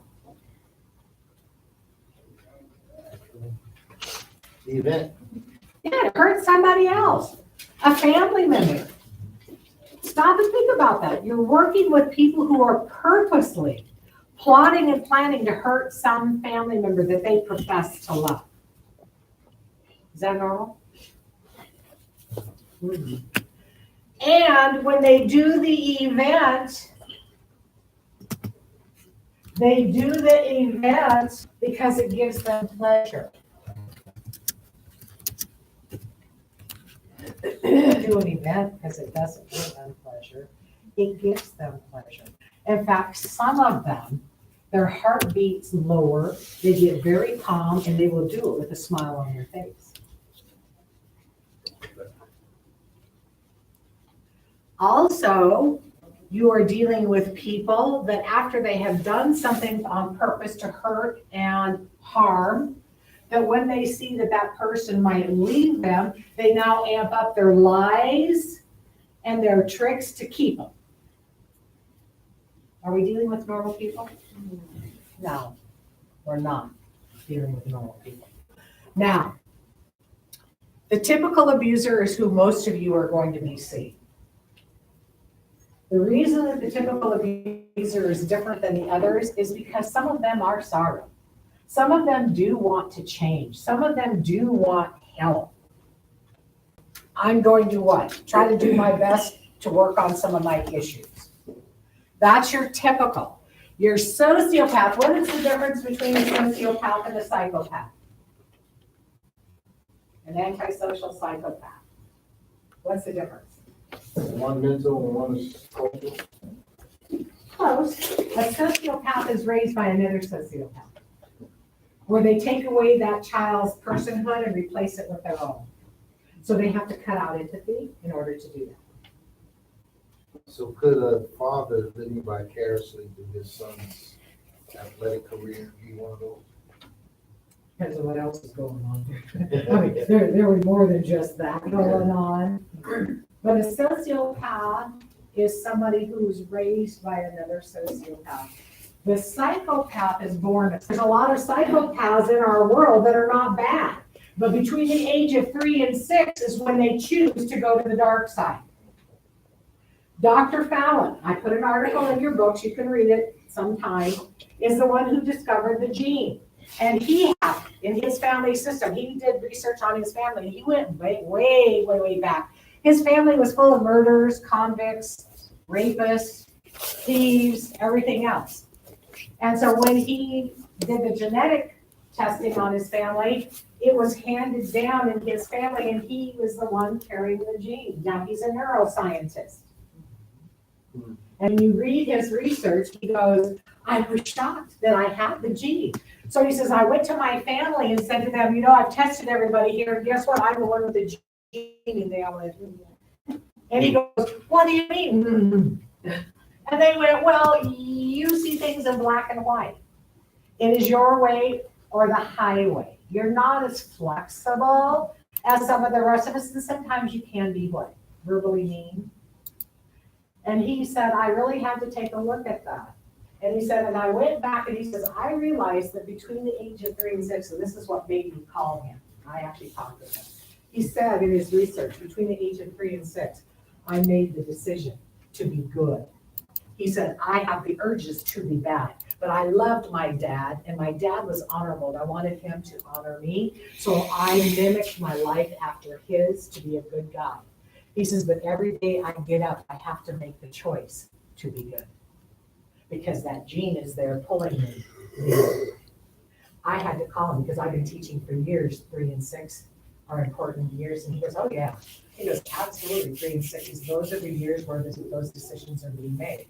He says, where'd you learn that? And I said, well, I do a lot of research on the brain. And I said, I worked with Dr. Bruce Perry. Any of you heard of Dr. Bruce Perry? He's one of the leading researchers on children and trauma in the brain. And I learned that from him years and years and years ago when I first started in this field. He's out of Texas. If you ever want to see some leading research on children, trauma in the brain, go to his, it's called Child Trauma Academy. There's a Child Trauma Institute. It's not that one. He's in Texas. It's Child Trauma Academy. He puts a lot of his research right on. You can just download it. He's got stuff on his website that you can download. And he trains all the time. But anyway, that was where I had learned that the age of 3 to 6 was most important years in children making decisions. So when we have a psychopath is also different than a sociopath. And there are subcategories. It's in your book. I've given you all kinds of research and the different subcategories in your book. I'm not going to talk about them all. But a psychopath is not a sociopath because a sociopath wants to perpetrate on lots of people. You're Jim Jones. Who else? Who's another one? Cult leaders are sociopaths. No, one that just died in jail. Manson, Charlie Manson. I worked for every governor we have in California except for the one now, but I worked for him the first time, which is not where he was. And I was asked to go in all the prison systems in California for years, and I did. I trained in the prison system, not only the staff, but the inmates as well. And Charlie Manson at the time was in Pelican Bay. And I wanted to meet Charlie so badly. He's fascinating, he's great. So, but he was in Pelican Bay, and Pelican Bay is the only prison I will not go into. And the reason is because there's only one motel in town, and it has bed bugs. And I won't go and bring bed bugs home, I'm sorry. So I told the governor I will not go there, but I really wanted to go because I wanted to talk with Charlie. And then he got transferred to another one. Where did he go after that? I can't remember. Corcoran. Where? Corcoran. And so when I went into Corcoran, they wouldn't let me talk with him. But, don't ask me why, I don't remember why. I worked with Sharon, his followers at the women's prison. Oh, yeah. Very interesting guy. Periwinkle and Susan Atkins. Yeah, and the followers, yeah. Well, it's interesting because he's what's called a charismatic psychopath. Now, a charismatic psychopath is one that likes to what? It's very much like a sociopath. They like to have a lot of people give them what? Glory. And they like to prove how powerful they are by perpetrating on a lot of people. Your psychopath doesn't. They're one-on-one. The BTK killer, Kai Kill, that guy, he was what? Do you remember his story? He was a head elder of his church. He was an animal rescue guy working for the animal shelter. He did everything quietly. Jeffrey Dahmer, one-on-one. A psychopath doesn't need a lot of fame and glory from a lot of people. They prefer the one-on-one. That's why we get antisocial attached to it. So when you are working in this field, you are going to be seeing all three of these types in your group. How are you going to know one from the other? How are you going to know a psychopath from a sociopath? What was the first one that you named? Typical. Who? The typical abuser? The one you named before Jeffrey Dahmer. The one that was head of the church and animal Oh, the rights. BTK killer. BCK. BTK, bind, tie, kill. He would bind them, tie them up, kill them. I think, how you gonna learn? I think you have to look at the crimes and, I mean, just not only the assessment, but it's gonna take them to describe what they've done, I think. They're gonna be quiet, the psychopaths are gonna be really quiet to themselves, full stop. Yes. The other ones will wanna talk, Yes, glorify themselves. yes. Yes. Both of them have lack of empathy. Don't judge them by what they say, because they will tell you anything they think that you want to hear. And they are perpetrators and predators, and they are assessing you and listening to you better than you're listening to them.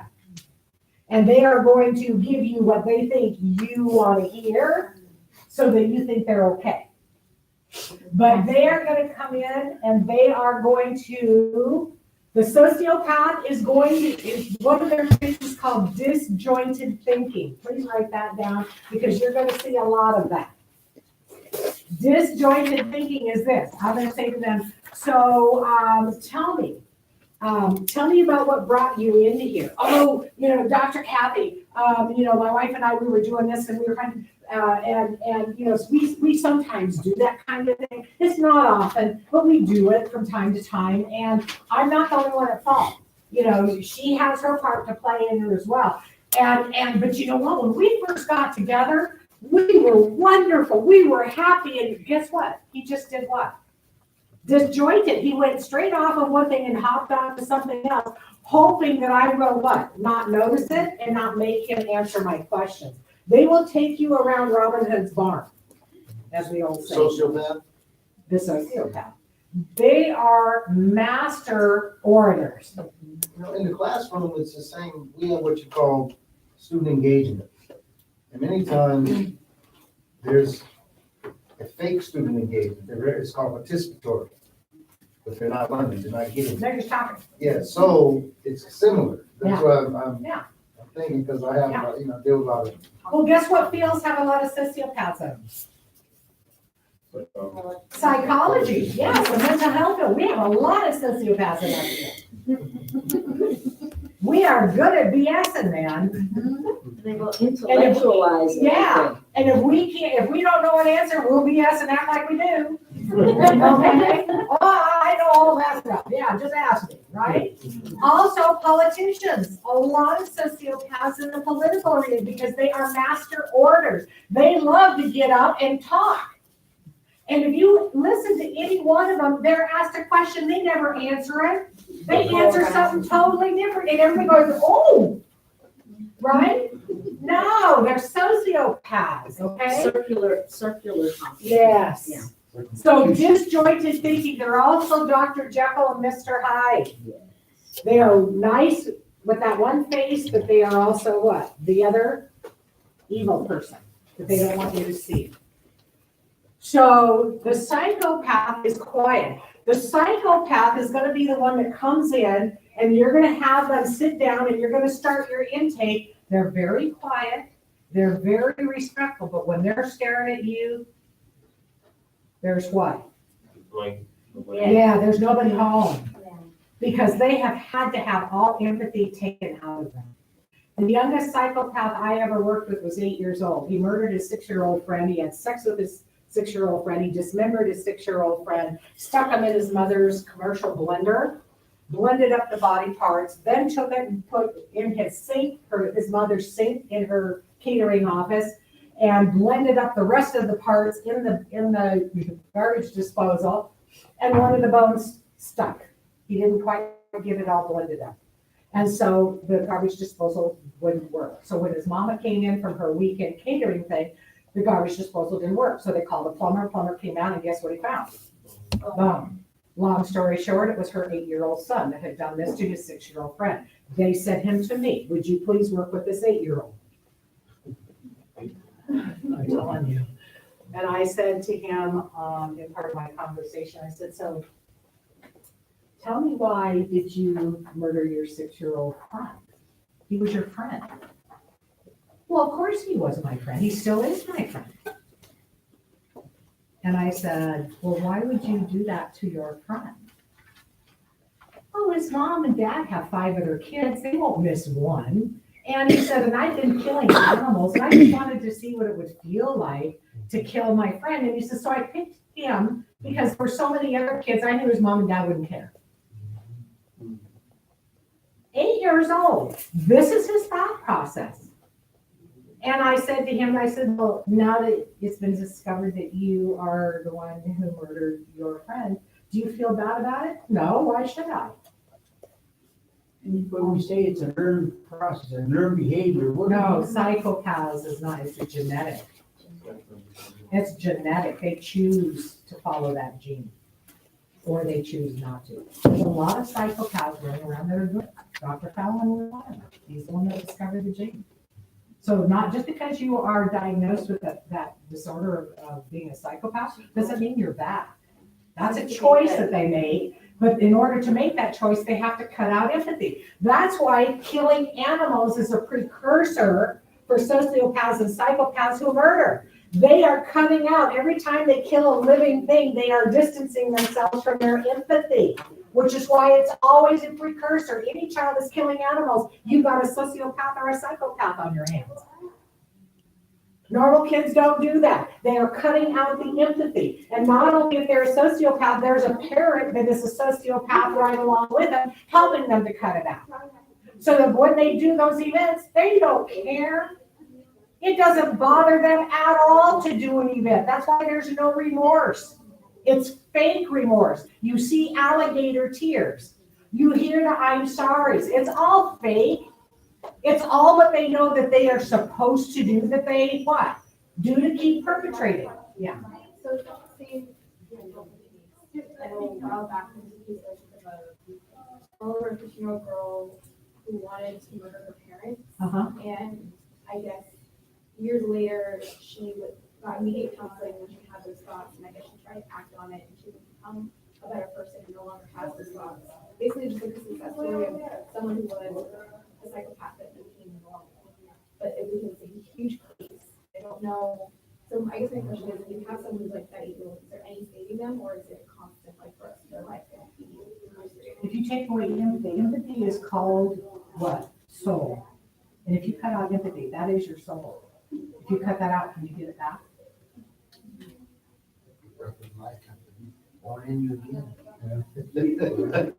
Well, right now there is no cure. So whatever her story is, something's missing in it because there is no cure for a psychopath. Now, can she choose to fight those urges and not do bad work again because of the consequences? Yes. They've actually done research in prison on psychopaths in prison, and they put electrodes on them. You know, psychopaths don't play well with others. They're one-on-one perpetrators. So they put electrodes on these guys in prison, the psychopaths, and set them in front of a computer, and there were 2 other interns that were on computers somewhere else, probably it's a research lab.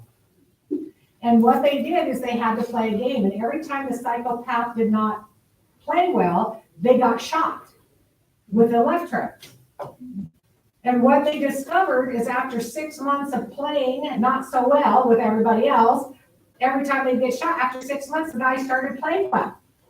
They started realizing what they were supposed to do not to get shot. So for 6 months to a year, the guys played very, very well. They took the electrodes off of these guys to see how long they would still learn to play well. Within 3 months, they were back doing the same thing that they were doing before. So the research was trying to say, with a psychopath, can we teach them to play well with others and not harm others? Well, yeah, if you implant electrodes and somebody's going around zapping them. But until then, no, they revert right back to what they are, which is a soulless person. A perpetrator, domestic violence, by the way, is called soul trauma for that reason. It causes trauma down to the very cells of a person's body. And when I get into more of the neuroscience of that, I will be showing you how that happens. So when you're looking at this cycle, the typical guy is the one that you're going to be doing most of your work with. That's where you're going to get your best results.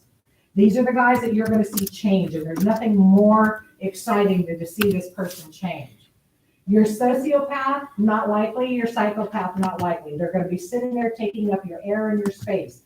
You still have them participate. They have to participate. You still what? Include them in everything else that you're doing, but you just realize you're wasting your breath. Okay? For 52 weeks, you're wasting your breath. Yeah. And if they choose not to play well, then I kick them out because I want somebody else in that seat who needs to what? Learn. But they're gonna be telling you that yes, yes, yes all along, and you. As long as they're compliant and doing the program, they're there. At least they're not out on the street for that 2 hours perpetrating on somebody else. They're perpetrating on you. That's the bad news. Okay, but the good news is we know that and we're okay. Okay, we'll manage them. But the perpetrator that's a psychopath, when he comes in, is very quiet. He's respectful because he doesn't want you to know who he is. So he will sit there and he will be very respectful, but he'll be very quiet. He'll only answer the questions. He's not conversational unless he's a charismatic. Now, if he's a charismatic, he'll be very similar to a sociopath. You can't shut up a sociopath because they are trying to manipulate you to the hill and diffuse everything and get you running in circles. I love the gaslight. It's one of their number one things is to gaslight somebody. I call it, I've coined a term. I really need to, what is it, what you do legally to get some trademark it. It's called switchcraft. A sociopath will switchcraft you. You know what witchcraft is? Yeah. Well, just ask the switchcraft. That's what these guys do, okay? They will switch things up on you all the time. It's like, all right, so any questions on this? Yeah. I have one question. Those three types, I've had two students over the years who have killed their babies, and they will talk about them in parenting class like they were still alive. First time it was like several years ago, and then I have one now who has done that. And he will talk about his little boy like he's still alive. But what do you think that is? that would be probably the sociopath. Yeah, you got it. That's a sociopath. Because they have no empathy. And they're glib, and they'll talk about things like, this person is here, this person is what, yeah, that's your sociopath. So you've got a sociopath. Yeah. So the psychopath has no empathy either? No. So, neither one do? No, neither one. Okay, I thought. Yeah, both of them have no empathy. They can't have empathy to do what they do. So they have to get rid of it. And it is taken away from them. They are born with it. They or somebody else takes it away from them. But isn't empathy a skill, a learned skill, isn't it? It's your soul. Empathy is something that you are born with. I mean, there's definitions that say it's actually a skill set that you can actually put yourself in another person's. You can build on it. It's something you're born with, and it can be taken away. Okay. But it is something that you can build on. Just like you're born with laughter. Deaf and blind babies laugh. Researchers don't know why. But happiness you have to create. And laughter is a result of what? Happy. So you can cultivate things on that, but they are always born with empathy. It has to be taken away, which is why the animals are a precursor to it, or a parent that's also a sociopath that takes it away from them. Well, that's like learned, right, from like parents. Yeah. That kind of, Yeah. is social. That's for the sociopath. Yeah. The psychopath has a gene. They can't do anything about it except make the choices between right and wrong. And again, as Dr. Fallon said, his dad influenced him. The only reason he didn't go to the dark side is because he wanted his dad to be proud of him, and he mimicked his dad. It has a lot to play with what environment you're in or who you're around. That also has an effect on it. Yeah, But research shows that 33% of society are sociopaths. That's 1 in 3. Look around, it's not me, it's you guys. So, and they show that inmates in prison, anywhere from, depending on whose research you're reading, 30 to 35% are psychopaths. So it depends on whose research you're reading as to what the statistics are. But you have to understand, in order to be that kind of a perpetrator, you have to have empathy taken away. Your typical has empathy still. That's why they do have remorse. That's why they do have the willingness to learn. That's why they do have the willingness to change, because they still have connected to that soul part of them, and it's not gone. It's there. Make sense? Okay, so yeah. And so the sociopath can talk about emotions and feelings. Oh yeah, they'll even fake it. Yeah. Oh, I've had them come in and cry like a baby in front of me. I'll have them Kleenex and I'll say, now are you done acting? That was really good, but you're needing Academy Awards and coming for me. Right? Remember, this is a confrontive program. I'm not gonna let them BS me. This is where you therapists are gonna have a harder time because you're used to coming at it from the soft side. This is called a confrontive program. You confront them on everything that's happening. So I have to let them know I'm smarter than they are. So I don't allow it. I'm sorry, that was great acting, but it ain't gonna work on me. Oh, you're heartless. And I go, yeah, could be. I always agree. If you agree with them, they can't argue.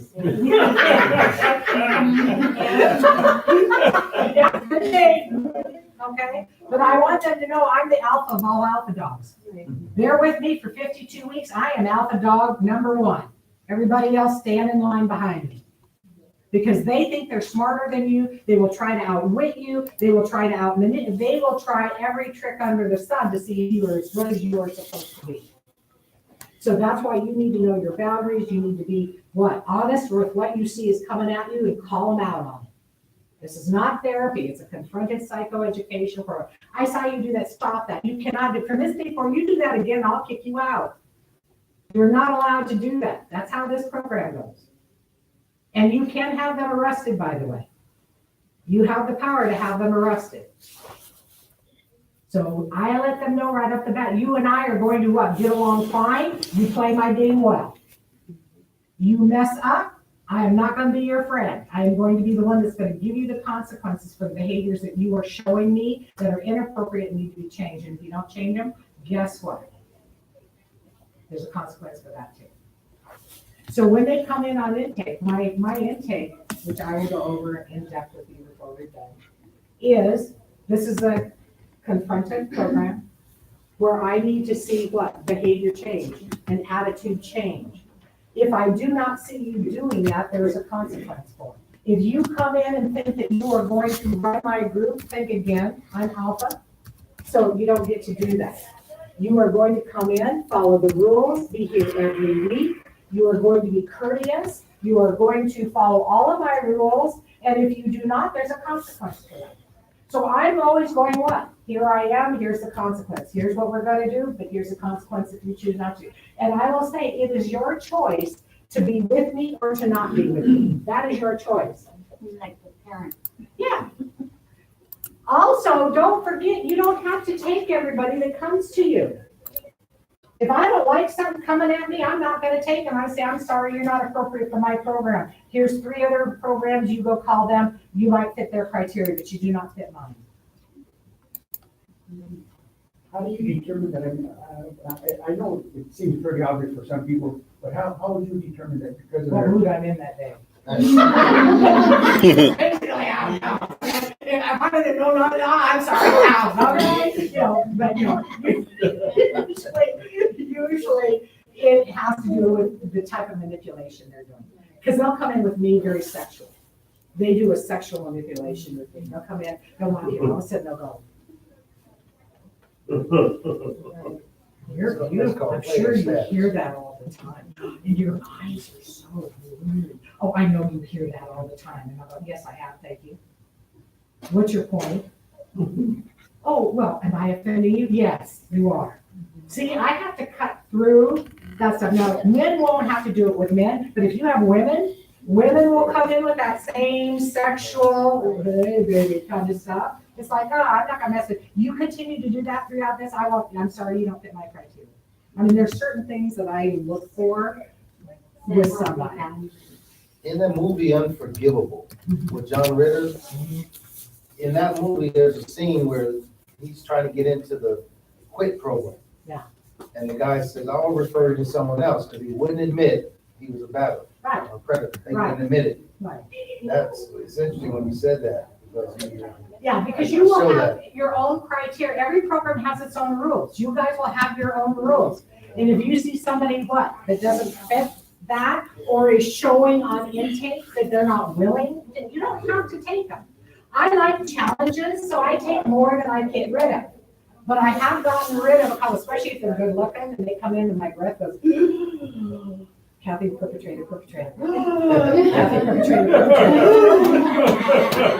Okay, and then I gotta go, oh, sorry, you don't fit my criteria. But when you're done in 52 weeks, come look at it. No, I'm joking, okay? But there are guys that are gonna come in and women that are gonna come in where you're gonna have a certain reaction to them. They should not be in your program, okay? You have to be honest with yourself and who you are. But if they come in and they're trying to manipulate me and I'm trying to set them straight, I'm not doing that. And I do it in different ways depending on what type of manipulation is coming my direction. I will just say, I'm sorry, thank you for the compliment, but we're not here for that. We're here for you. And this is now, I read somewhat back on these guys. But there have been some guys that have been very scary that have walked in and now I have a natural affinity, and I don't know where it comes from, but when there's a sex offender anywhere near me, my hair stands up. And I automatically know that. Yeah. And so when somebody comes in where my hair is standing up on end, I either know it's a sex offender or it's another type of deviancy that I also get that same reaction to. And so I'm very aware of that. I don't want to run. Okay. So I'll just say, I'm sorry. I'll wait till something comes up that they're talking about. I'll just say, you really don't fit my criteria. Would it be like a trigger that you feel maybe? No, my safety. It's always about my safety. Everything I real do is about discernment. my You gotta have safety. discernment. A what? I said you have to have that discernment. in your Yeah, survival. you do. And that's why I said, if somebody comes in and you don't feel really safe with that person, because, you just have that gut feeling. I always go with your gut. It's your original brain that never steers you wrong, is your gut. So always listen to it. Any questions on this? Any more questions on this? You mentioned a movie that, a veteran made, was a veteran, what movie was that? It's called Unforgivable. It's a movie John Ritter's in. It's a domestic violence movie. And I show it to my students every now and then, and it's a great movie. Yeah. It's a behavior modification movie, so. Yeah. That was Clint Eastwood. I thought the That's another same one. thing. There is a Clint Eastwood movie called. Yeah, That's yeah, that's a what I thought it western. was. That's a, This well, is yeah, cowboy movie. Is it recent? Unforgiven, you're talking about. The other movie that I Oh, like to yeah. show is Medea's Family Reunion. I Yeah. will show 1 hour and a half, half of it in one week and half of it in the other, because it shows the perpetrator. And so when I'm doing batters groups, they must show me every trait of a perpetrator that Blair They're Underwood Underwood, does. Also, they must show me how he victimized. So it's a learning educational thing. And when I'm working with victims, I have them watch it as well, and then they show all the victimology stuff that's in the movie. I I love the movie. just watched the movie and it's called Till Death Do Us Part. Yeah, I've seen that, yeah. And it's really good. Also, everything comes out. Yeah, All everything the about it. There's a lot of pieces. fairly good movies out there that you can show. So I actually met Blair Underwood. Yeah. And I asked, I said, you were so phenomenal as a batter in Medea's Family Reunion. I asked him, I said, did you actually sit in batters groups to hear how they talked and that? He said, I did on a couple, but I really didn't need to. He said, "Same like that." So I went, oh, okay. And I said, by the way, here's one hunk of land. Just what it is right there. I said, you are so lucky. I said, he's so cute. And he's a really nice person. So. What movie was that? Medea's Family Reunion. Medea, all the Medea movies that are out there, Tyler Perry movies. They're usually on abuse or sexual assault of some kind. Yeah. Go to BET, they'll find. Yeah.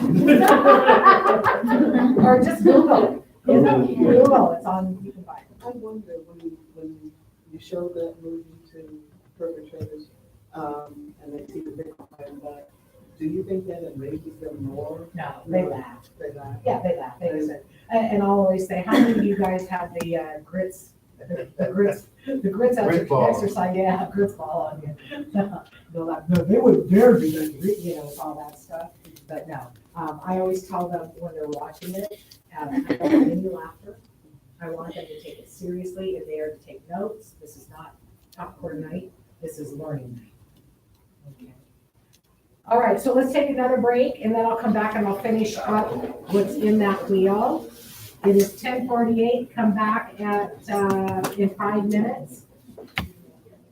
And we will finish this part up.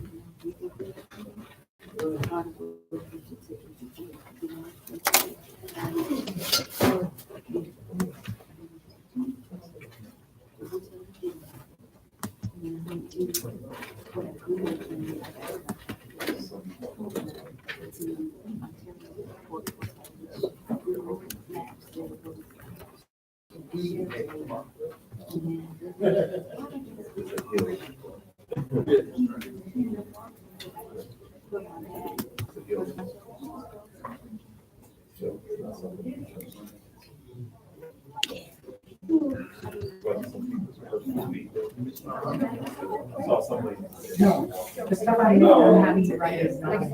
Oh. That's what I'm having to write. So you working here with this agency now? Yeah, I got the CEO, executive director. Well, here, oh, No, that's What's his name? Owen Duckworth. That's the CEO. Yeah. Okay, yeah. Who's you, Marcus? here. Yeah. I used to work out there. I was telling him. Who you Cal talking State. about? What city you from? I'm from Moore. Okay. Yeah, I grew up in Moore. Los Angeles County. Yeah, but I worked at Cal State when I first got out. You know. I did the Carol Nicholson, the Center for Study for Correctional Education. So I worked as a job developer. Helping the enrollees in the job. And then they funding in it, and I went to LA Works in Irwindale. And then they got us into the jails. They got us a contract. See, there was just a bullet, a Band-Aid on a bullet hole. And once 5 Keys took over, we actually had a charter school to go in. 5 Keys Foundation? No, 5 Keys is charter school. 5 Keys schools are program. And they hire actually.